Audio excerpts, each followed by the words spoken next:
Je me suis marié à Halloween et j'ai eu un mariage satanique à Halloween. Tous les démons principautés de différentes parties du monde sont venus à mon mariage. Aucun être humain n'est venu à mon mariage. Il était effrayé de venir à mon mariage. Alors j'ai eu un mariage fou.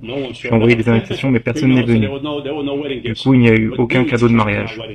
Mais des démons sont venus à mon mariage et ont baptisé mon mariage. Alors ma femme était une sorcière, j'étais un sorcier errant. Des druides auraient sacrifié des humains ce jour-là pour faire honneur à leur dieu de la mort, Samin. Au XIXe siècle, ce culte des îles britanniques a été exporté sur la côte est de l'Amérique du Nord, puis est plus tard retourné en Europe. Il s'est développé de manière très dynamique et a été sujet à de nombreux changements au cours du temps. Mais aussi une journée où des cruautés réelles sont pratiquées.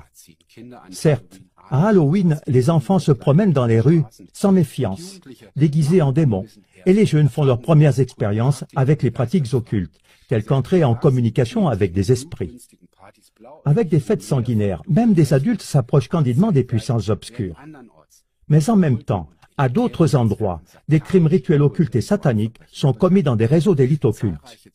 De nombreux témoignages de victimes et de personnes ayant quitté ces cercles, comme le banquier hollandais Ronald Bernhard, confirment la pratique de la violence rituelle, de la torture humaine, des meurtres d'enfants et du cannibalisme. À chacun maintenant de décider par lui-même s'il souhaite continuer à croire qu'Halloween est complètement inoffensif ou pas.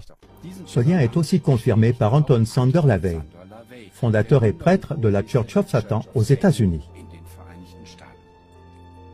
LaVey s'est lui-même présenté comme le premier à avoir défini et organisé le satanisme moderne.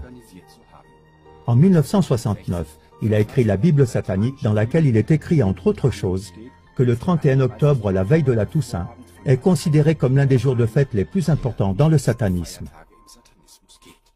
Le chercheur en occultisme Jack Roper constate: le moment de l'année où ont lieu le plus grand nombre de crimes rituels sataniques et occultes, c'est Halloween.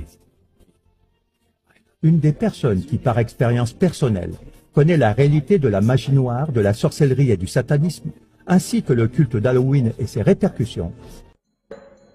Je souhaiterais pouvoir dire que tout ça, ce n'était qu'une plaisanterie inoffensive, qu'il n'y a rien derrière les fantômes, les démons et le diable. Mais je ne peux pas.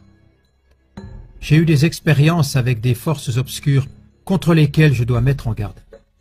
C'est pour ça que je ne peux pas faire comme si Halloween était une fête inoffensive qui donne le frisson.